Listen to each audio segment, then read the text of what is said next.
Thank you very much, uh, Dr. McNeil.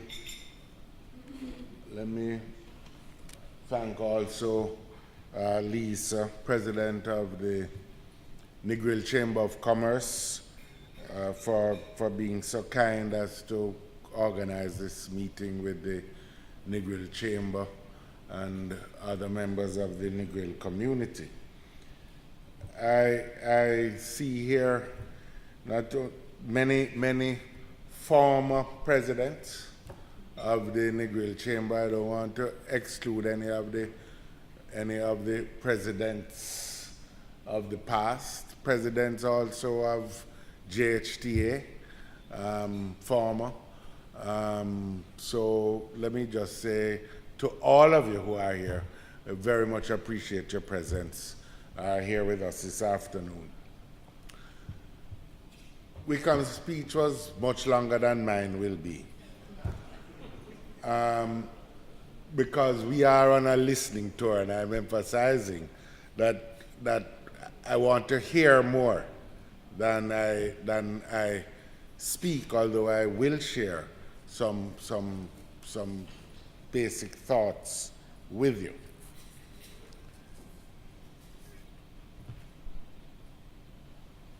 Negril itself is the outcome of a vision. The very fact that we are here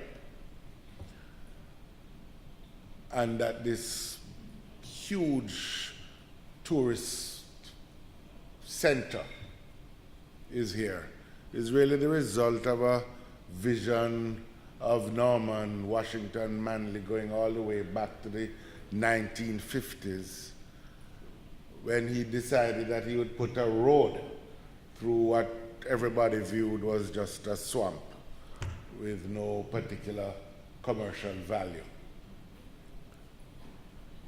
He was pilloried for it, told it was a waste of money, as indeed he was told about the National Stadium when he built it and many other things. But I mention all of that just to say that an essential quality in any country's quest for development is really the vision that drives it. What do we want to be? What is our sense of ourselves?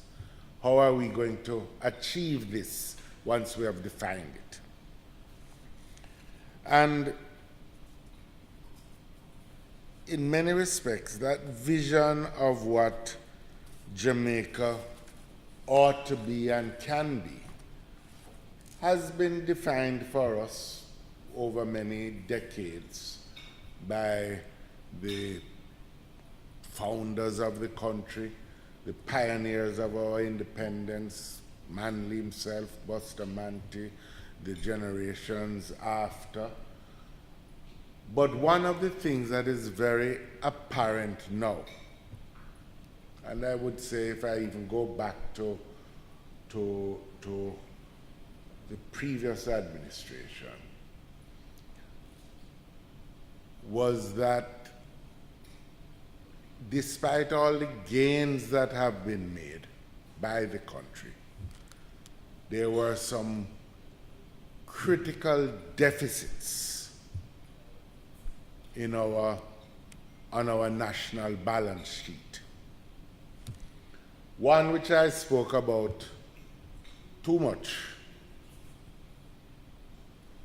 over the last term was the simple fact of our debt, which was our national debt, which was at the heart of the challenge that we face, because literally Jamaica was on the brink of a precipice at that time in January 2012.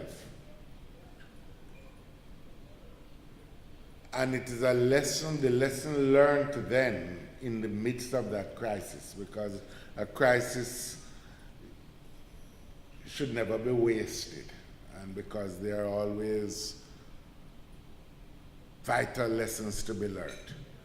But one lesson which we should have learned is that we cannot borrow our way to prosperity.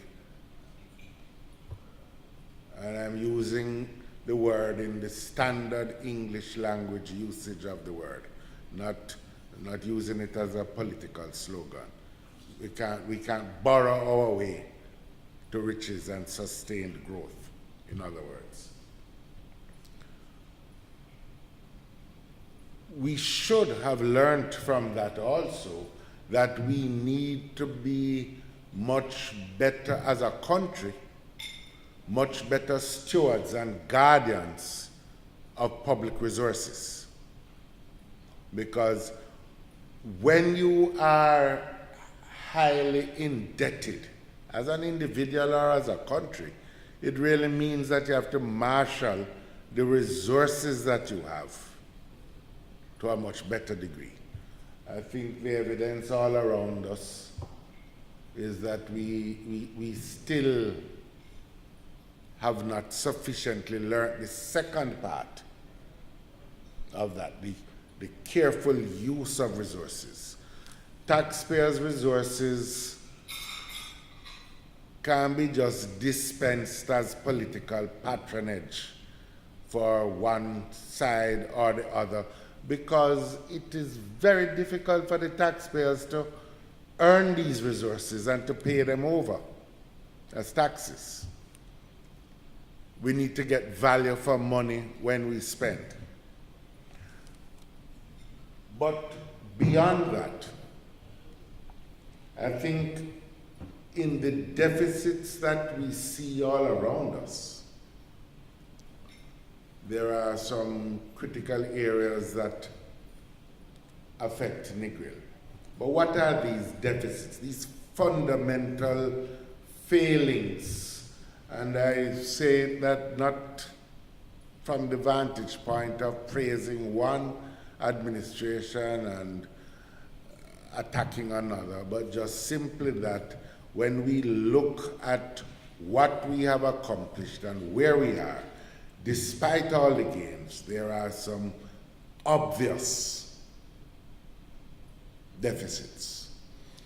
And I mention this because on my tour so far, going to the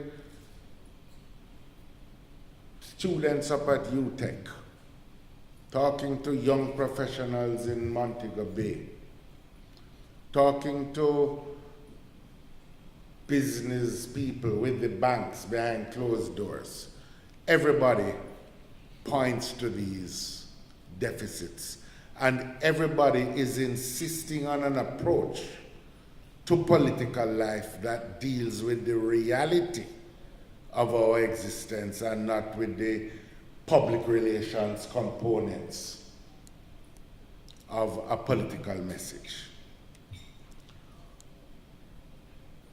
According to our official statistics, 1 in 5 Jamaicans, 20%, lives below the poverty line. And that 1 in 5 is not taking into account the other component. I don't know what the exact percentage would be. Probably another 20, but which is living on the margin of poverty. Simply put, and we all know them all around, the persons whose last paycheck run out well before the next paycheck, who are on the edge of survival. Another statistic, again official number, says 1 in 4 lives in a so-called squatter settlement. 1 in 4 of the total population lives in a squatter settlement.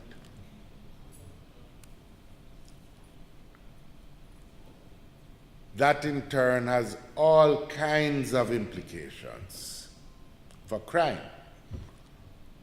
For example, because most squatter settlements have as their